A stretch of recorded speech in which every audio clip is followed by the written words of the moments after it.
किसके पुत्र हो और यहाँ क्या कर रहे हो? मेरे माता पिता नहीं है, मैं गंगा के किनारे ही रहता हूँ।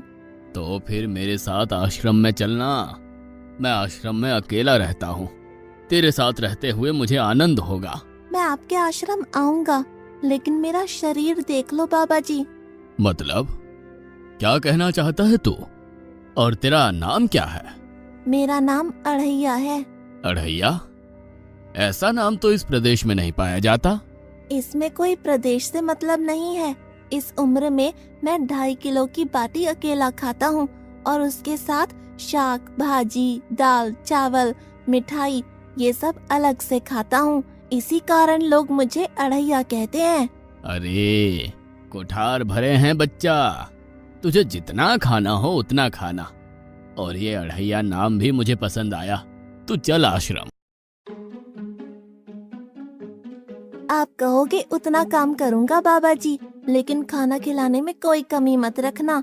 2.5 किलो की बाटी तो चाहिए ही मुझे, फिर खुराकी बढ़े तो कुछ कह नहीं सकता। अरे भाई तू खाना जितना खाना हो उतना। तू चल, ये हमारा आश्रम है, यहाँ तुझे जितना खाना हो उतना खाना। लेकिन हमारे आश्रम का एक नियम है कि एकादशी के दिन उपवास होता है। मतलब उपवास में क्या करना होता है?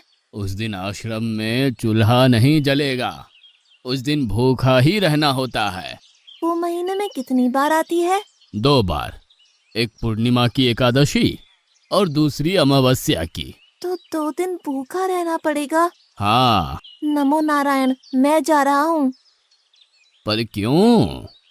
नहीं बाबा जी, एकादशी के उपवास करने पड़े ये मुझे पसंद नहीं है। पर 15 दिन में एक बार तो फल भर पेट खा लेना, दूध ज्यादा पी लेना। नहीं बाबा जी, बाटी तो चाहिए ही 2.5 किलो। पर आश्रम का नियम है। वो जो भी नियम हो, या तो नियम सुधारो या तो मुझे जाने दो।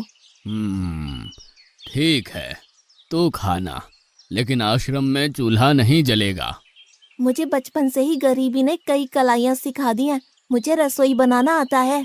तो फिर आटा सब्जी लेके आश्रम से दूर जंगल में जाके वहाँ रसोई बनाकर पा लेना।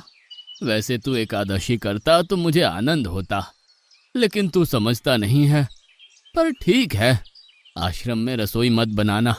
ठीक है बाबा जी, एकादशी के दिन आप रसोई का सामान देना, मैं दूर जंगल में जाके रसोई बना के पालूंगा। कल एकादशी है।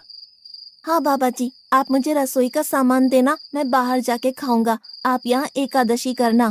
पर बेटा, अभी भी कह रहा हूँ, आश्रम के नियम का उल्लंघन मत कर। बाबा जी, तो फिर आप मुझे जाने दो।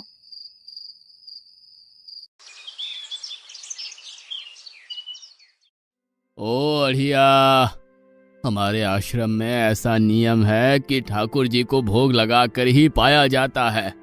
तू एकादशी के दिन ये सब कर रहा है, उसमें मैं मना नहीं करता, पर ठाकुर जी को भोग लगा कर ही पाना। ठाकुर जी मतलब कौन? यार, ठाकुर जी मतलब भगवान ईश्वर। मतलब भोग लगाने पे वो रूबरू आएंगे? तो फिर ज्यादा सामान दो। तू मूर्ख, तुझे कैसे समझाऊं? भगवान नहीं आते, सिर्फ तुझे भावना